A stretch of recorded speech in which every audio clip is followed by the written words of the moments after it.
do. Come on, if they can do, you can do. ये कर लेगा तो आप क्यों नहीं कर सकते? ये मेरा आपसे प्रश्न है। जिंदगी में सक्सेस को हासिल कैसे करें, ये आजकल का हॉट टॉपिक है। आज तक हमने कई बार मोटिवेशनल वीडियोस में सक्सेस मंत्रा सुने हैं, जैसे कि लाइफ में एक एम होना चाहिए, बहुत अच्छी प्लानिंग होनी चाहिए, ऑफ कोर्स हार्डवर्क तो है ही, और डिस्ट्रैक्शन से दूर रहो, वगैरह वगैरह। ये सब सक्सेस मंत्रास बताए जाते हैं। पर 1994 में आई एक फिल्म ने सक्सेस और जिंदगी को लेकर कुछ अलग ही बातें सामने रखी। ये फिल्म थी फॉरेस्ट गंप, जिस पर रिसेंटली बॉलीवुड रीमेक लाल सिंह चड्ढा बनाई गई है। यहाँ फॉरेस्ट नाम का एक कैरेक्टर इनमें से किसी भी सक्सेस मंत्रा को फॉलो नहीं करता, पर हर काम में वो सक्सेसफुल हो जाता है। पर सवाल ये है कि फिल्म में बताया हुआ ये सक्सेस मंत्रा क्या रियल लाइफ में भी अप्लाई किया जा सकता है? इसे अच्छे से जानने के लिए हम फॉरेस्ट गंप फिल्म की कहानी और इस फिल्म के कैरेक्टर्स को एनालाइज करेंगे। तो यहाँ फिल्म में आपने ये नोटिस किया होगा कि फॉरेस्ट जिस किसी काम में इत्तेफाक या कोइंसिडेंस से चला जाता है, वहाँ उसे हमेशा सक्सेस मिलता है। पर क्या सिर्फ कोइंसिडेंस ही फॉरेस्ट के सक्सेस का राज है, या उससे भी बढ़कर कुछ है? इसे जानने के लिए फॉरेस्ट और फिल्म के बाकी कैरेक्टर्स को कंपेयर करते हैं। आपको शायद ये सवाल आया होगा कि कैरेक्टर कंपैरिजन से फॉरेस्ट के सक्सेस का क्या लेना देना।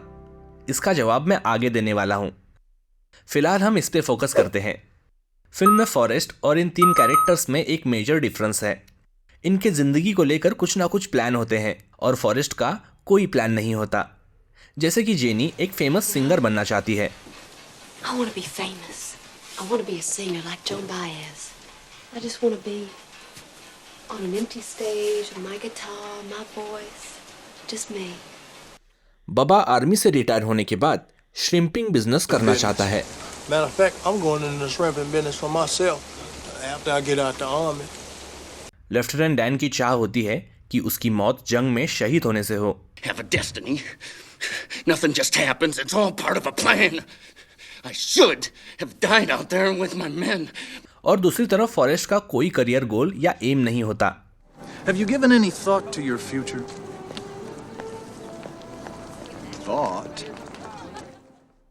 वो बस सामने दिए गए टास्क को बिना किसी सवाल किए कंप्लीट करता जाता है, क्योंकि उसकी माँ कहती है You have to do the best with what God gave you. अब इन सभी कैरेक्टर्स में एक चीज कॉमन है, वो ये कि सभी सेम सिचुएशन से गुजरते हैं। पर इन तीनों के मुकाबले फॉरेस्ट उन सिचुएशंस को कैसे हैंडल करता है, ये हम एनालाइज करते हैं। यहाँ फिल्म में जेनी सिंगिंग के जरिए फेमस बनना चाहती है, पर असल में वो अपने पास से भागना चाहती है। पर बाद में हम देखते हैं कि वो अपने एम को हासिल करने में नाकामयाब हो जाती है और अपने रास्ते से भटक जाती है। दूसरी तरफ फॉरेस्ट उसे बहुत प्यार करता है, पर जेनी उसे ये सोचकर रिजेक्ट करती है कि फॉरेस्ट इतना स्मार्ट नहीं है। यहाँ फॉरेस्ट और जेनी दोनों की सिचुएशन लगभग सेम है। दोनों ही रिजेक्शन का सामना कर रहे हैं, पर फॉरेस्ट कभी अपने सामने दिए हुए काम को छोड़ता नहीं है और ना ही नशे में बर्बाद होकर अपने रास्ते से भटकता है। अब बबा को देखते हैं। बबा एक ऐसा कैरेक्टर है जो काम के वक्त सिर्फ फ्यूचर प्लान्स के बारे में ही सोचता रहता है, यानी श्रिम्पिंग बिजनेस। और फॉरेस्ट वही काम बिना किसी डिस्ट्रैक्शन से करता है, वो भी ज्यादा बेहतर तरीके से। लेफ्टिनेंट डैन पैशनेटली अपना काम करता है। जंग में लड़ना, शहीद होना उसका सपना होता है, पर लेफ्टिनेंट डैन को लगता है कि फॉरेस्ट ने उसे बचाकर उसकी तकदीर छीन ली है, और डैन खुद को एक हैंडीकैप की हालत में एक्सेप्ट नहीं कर पाता। ऐसे ही सिचुएशन से फॉरेस्ट भी बचपन में गुजरा होता है, पर वो अपनी माँ के बताए हुए बातों को फॉलो करता है, जिससे कि उसे खुद को एक्सेप्ट करने में कोई परेशानी नहीं होती। तो इस तरह फॉरेस्ट इन तीन कैरेक्टर्स के कंपैरिजन में सिचुएशंस को बेहतर तरीके से संभालता है और सामने दिए हुए काम को कभी नहीं छोड़ता। फॉरेस्ट कैरेक्टर की एक खास बात है, ये हमें इन दो सीन्स को देखकर पता चलती है। फॉरेस्ट जिंदगी में यहाँ पहली बार जेनी और बबा से मिलता है। यहाँ फॉरेस्ट को कोई भी अपने पास बैठने नहीं देता, पर उस पूरे बस में जेनी और बबा ही ऐसे लोग होते हैं जो फॉरेस्ट को अपने पास बिठाकर दोस्ती का हाथ बढ़ाते हैं।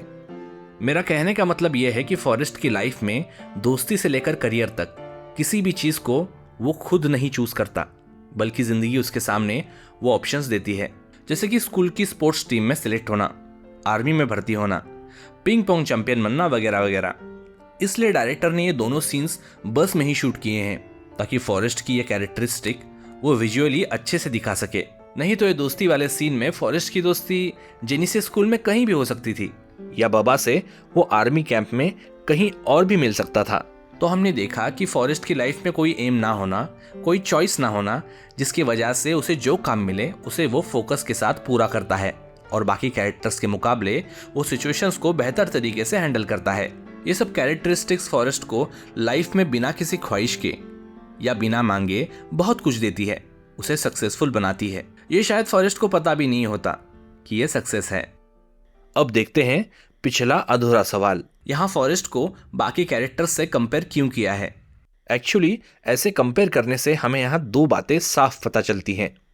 एक, फॉरेस्ट के कैरेक्टर को हम अच्छी तरह समझ पाते हैं और दूसरा ये कि ये तीन कैरेक्टर्स हमारे लाइफ के आसपास हर उस दूसरे इंसान को रिप्रेजेंट करते हैं जो लोग अपने पास से या सच्चाई से भागते हैं। मैं पाकिस्तान नहीं जाऊं। आखिर कौन सी पर्सनल वजह है मिल्खा सिंह की पाकिस्तान न जाने की? मेरे अपनों का खून है उस हवा में, मैं सांस नहीं ले पाऊंगा सर।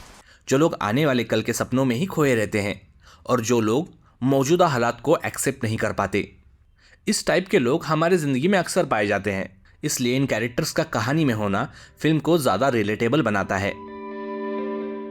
यहाँ तक हमें फॉरेस्ट के सक्सेस का राज पता चला, पर इस फिल्म में ज़िंदगी के बारे में कही गई बातों को समझने के लिए हमें फिल्म की एंडिंग को समझना होगा। क्लाइमैक्स को समझने से पहले फिल्म में इन न्यूज़ क्लिप इवेंट्स को समझने की कोशिश करते हैं। फॉरेस्ट गंप फिल्म में बीच बीच में ये न्यूज़ क्लिप्स इवेंट्स क्यों दिखाए गए हैं? अगर आप न्यूज़ इवेंट्स और फॉरेस्ट के लाइफ के इवेंट्स को कंपेयर करोगे तो आपको एक कॉमन पैटर्न दिखेगा। फॉरेस्ट का लाइफ पैटर्न देखते हैं। वो जो कोई काम करता है वहाँ वो सक्सेसफुल होता है और सक्सेस के बाद उसे दूसरा काम मिल जाता है। जैसे कि आर्मी में मेडल मिलने के बाद पिंग पोंग चैंपियनशिप में उसका जीतना, तो वो सक्सेसफुल होने के बाद किसी एक जगह टिके नहीं रहता बल्कि आगे बढ़ता रहता है।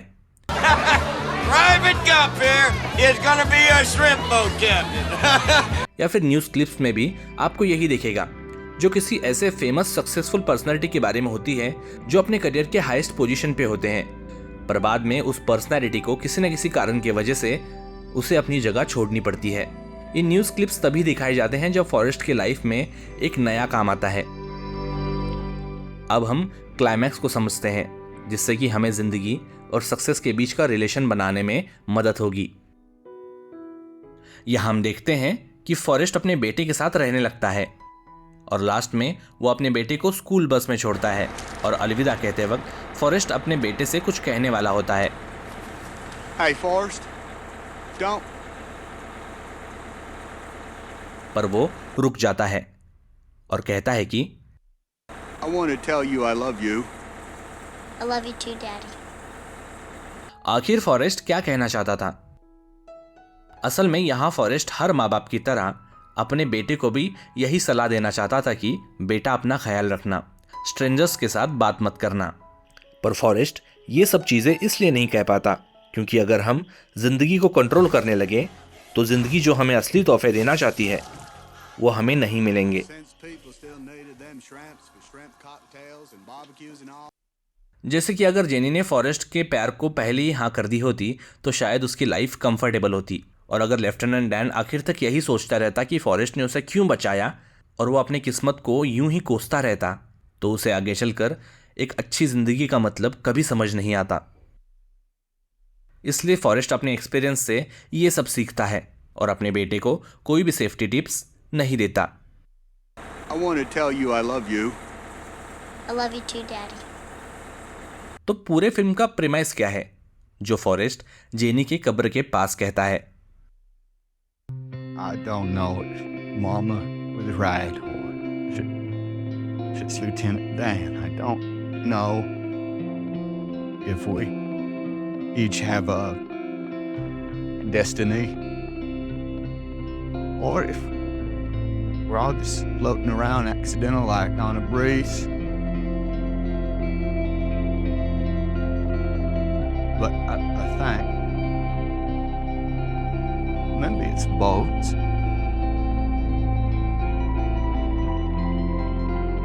maybe both is happening at the same time. तो पूरे फिल्म का प्रीमाइस यही है कि जिंदगी में हमें जो कुछ मिलता है वो तकदीर और इत्तेफाक का खेल है। आज भी 30 साल बाद ये फिल्म देखने में इंटरेस्टिंग लगती है क्योंकि इसका प्रीमाइस आज भी उतना ही रिलेवेंट है। क्या आप इस बात से सहमत हैं? कमेंट में जरूर बताएं। शायद इस वीडियो को देखना आपके तकदीर में लिखा था। और अगर वीडियो पसंद आया है तो लाइक, शेयर और सब्सक्राइब करें।